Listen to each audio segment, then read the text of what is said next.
Hey guys, so we just got back from the range. First time putting some rounds through this brand new Sig Sauer P365 DH3 AXG. And I know that's a really long name and a lot of you guys might not know exactly what this thing is, but we got a lot to talk about in today's video because a lot of crazy stuff kind of happened at the range, not all good. And to give you a little summary, if you're not familiar with what this exact firearm is, this is more or less their fuse comp with a metal grip to really sum it down the most. And they also added some lightning cuts in here to reduce weight and I think also help mitigate heat. But this here is the Vortex Defender Enclosed CCW. For a couple of reasons I'll talk about in a specific video to that. I won't be keeping this on this firearm. I am still in the search for a dedicated optic for this, so continue to give me guys comments on what you think I should throw on this thing and what would work best. But so to give you a little bit of rundown how the range day went, I'm not gonna lie, relearning a 365 after shooting a lot of all metal hammer fire guns, going back to this trigger definitely took a little bit of time, a decent amount of rounds. And obviously the first thing we had to do was zero this thing because brand new optic, brand new gun. So that took a little bit of time. At first I really wasn't sure how I felt about it because I was so focused on just zeroing the actual gun itself that I wasn't actually just shooting it to experience the gun.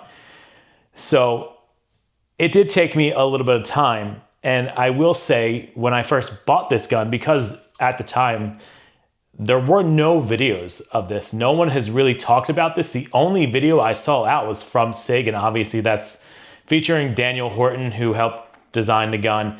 And that's extremely biased on their end. They're gonna tell you all the great things. So for the price point of what this gun is, you know, it has a lot to live up to. It's definitely not a cheap firearm.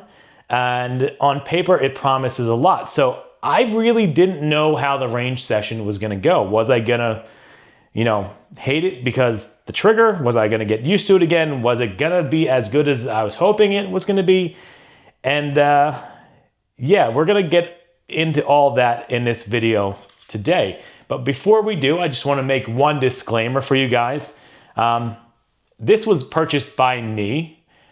Sig did not send this. And I like to tell you guys that because I want you guys to know that this perspective and review is coming from someone who spent their own hard-earned money on this. This is not just somebody who's constantly sent guns and reviews that for a living. So as someone who is potentially thinking about purchasing this for themselves, I want you to have that kind of perspective that, yeah, I made a choice with my own money to purchase this, and here's my real world feedback on it, whether or not it is good or not. So I like to get that out of the way just so you guys don't think there's any sort of bias or like I'm being paid by any sort of company to say anything particular about this gun.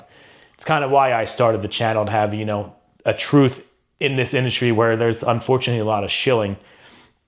Also, while we're talking about, yes, this gun is clear, there's no magazine in it, and it is exceptionally dirty. I purposely did not clean this gun after shooting it. We did 500 rounds, and it just, you can see in the comp there, the comp itself is filthy. The rest of the gun isn't that dirty on the exterior, which I'm pleasantly surprised by. When Sig does a Cerakote job, I've noticed it does pretty good at staying clean no matter how much you shoot through it. So, I mean, the front of it, this is just a camera, I'm not pointing this at anyone, but the front of it is pretty filthy as well. And I'll give you guys some close-ups so you can see. But overall, it doesn't look all that dirty, surprisingly, because I ran the piss out of this. And after I really got the groove of it, I started getting more comfortable with the gun. So let's break this down into a few easy categories to kind of help me explain my thoughts on this gun. So ergonomics, if you guys are unfamiliar with the P365, this is one of the thinnest guns you can get out there. This is, I think, 1.1 inch thick. Fits great in the hand. And even for this being the AXG with the aluminum grip, I don't think it's heavy. Honestly, I'm debating whether or not I want to swap out these grip panels. These, I won't say these grip panels are bad, but they're polymer and everything else on the gun is metal. I'm like, you know, why not just have an all metal gun when I can? That's kind of the point of getting the AXG grip, because you have that option. But I do like, I will say, having the texturing all the way to the top here is very nice for shooting. And it doesn't need it, at least at the time of filming this. I don't think it needs it. Maybe my opinion will change as I get more rounds and time with this gun. Ergonomics, I think the gun, it feels great in the hand. It's shot exceptionally well. And we'll get into recoil in a little bit, as well as a little bit of a concerning issue I had with it.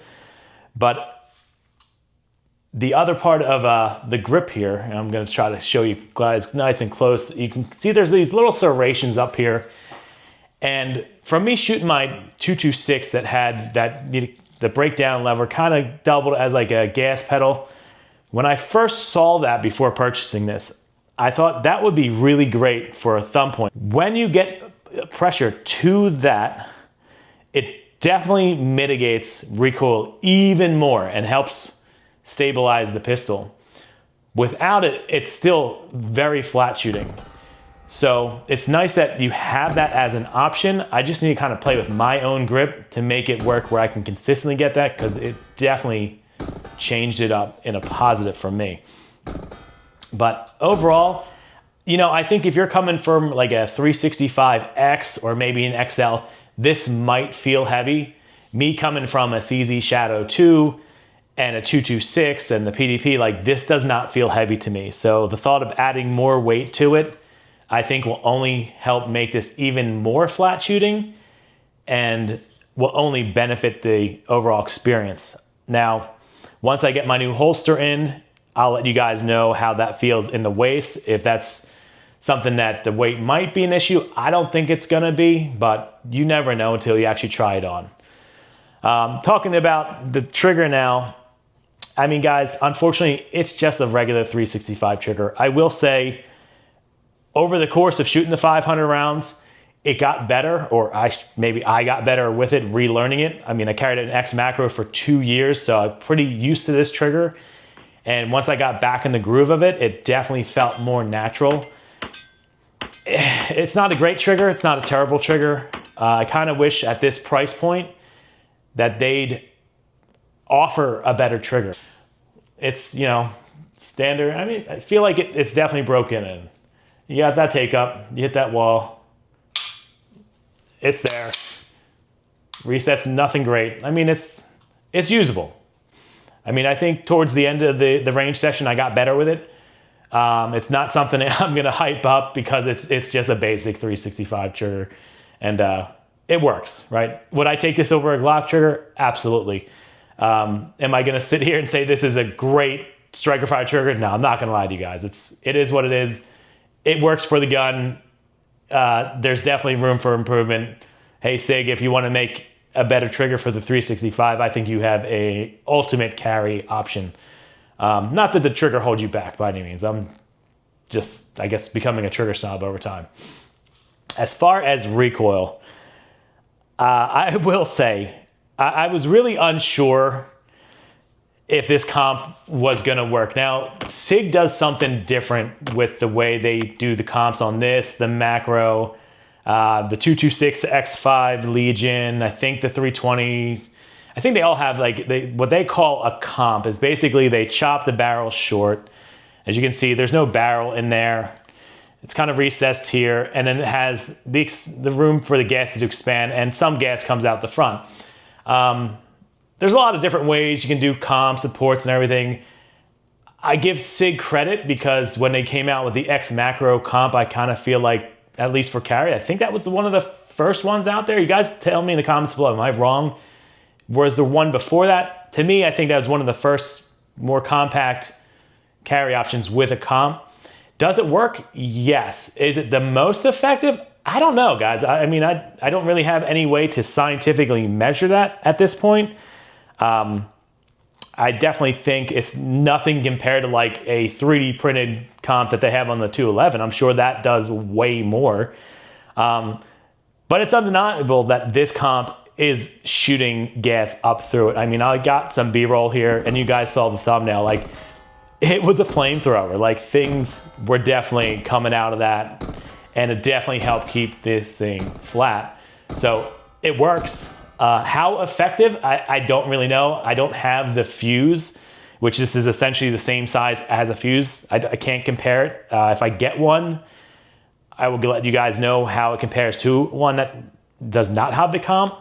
I could compare it to my X macro comp. You guys let me know in the comments below. Do you want me to do a dedicated video just comparing this to the macro comp, which basically is the 3.1 inch barrel, same cuts in the slide. It's basically the same principle, just less barrel, less slide. So as far as reliability, pleasantly surprised. And I will say the ammo selection was a little less than usual.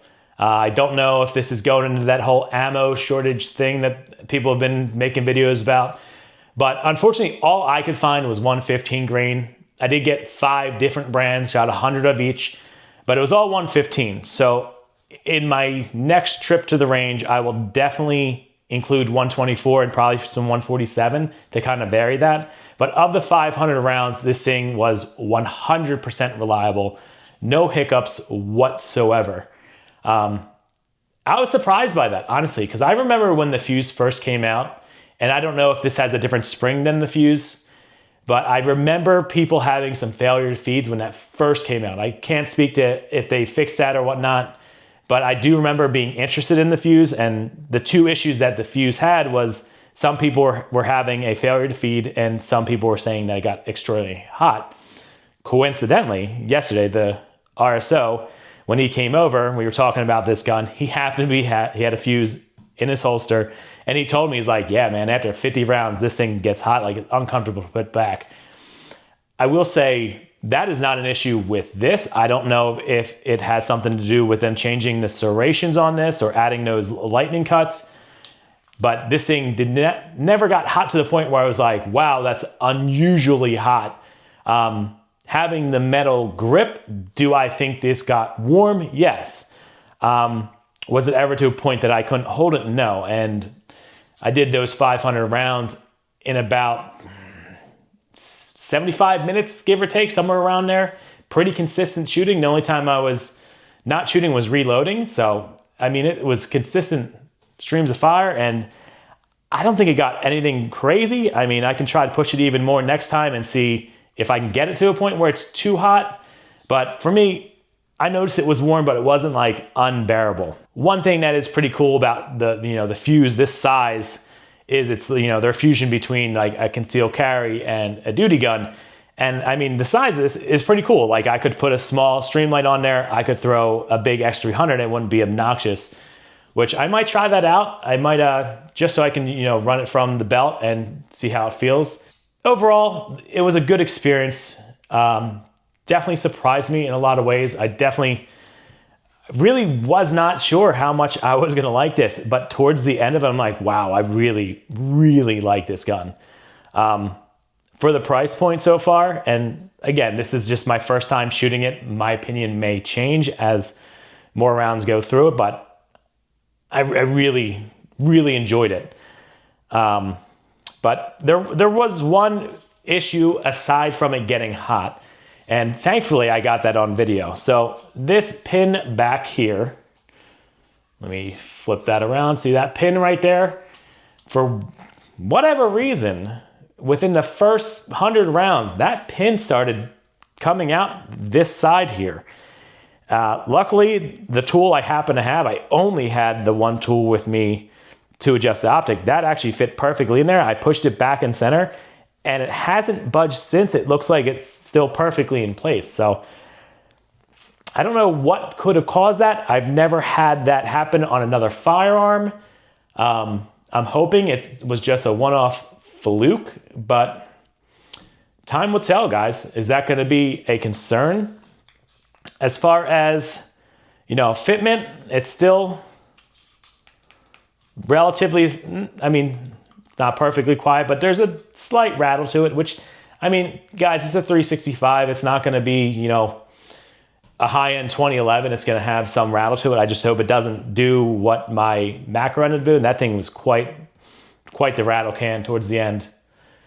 I also did confirm that the controls here are slightly enlarged compared to my X macro, which I liked a lot because I can release the mag, I can hit that without breaking my grip. That little bit of extension there, I mean, it's just ever so subtle. It's just enough. I didn't have any issues with my support hand with that. It just, everything worked out. I will say the one other thing I noticed that was different, and unfortunately I could not try them this range sesh, is the iron sights on this are super low profile. I did not realize that when I first got this. I missed that in the unboxing.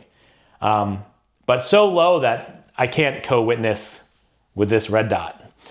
So that was a little unfortunate. I do like having that option, and I will have an optic that is low enough that I can co-witness. Because to me, if you're going to carry something, you definitely want to have the option to co-witness your irons. God forbid the optic fails or the battery dies. You know, things do happen.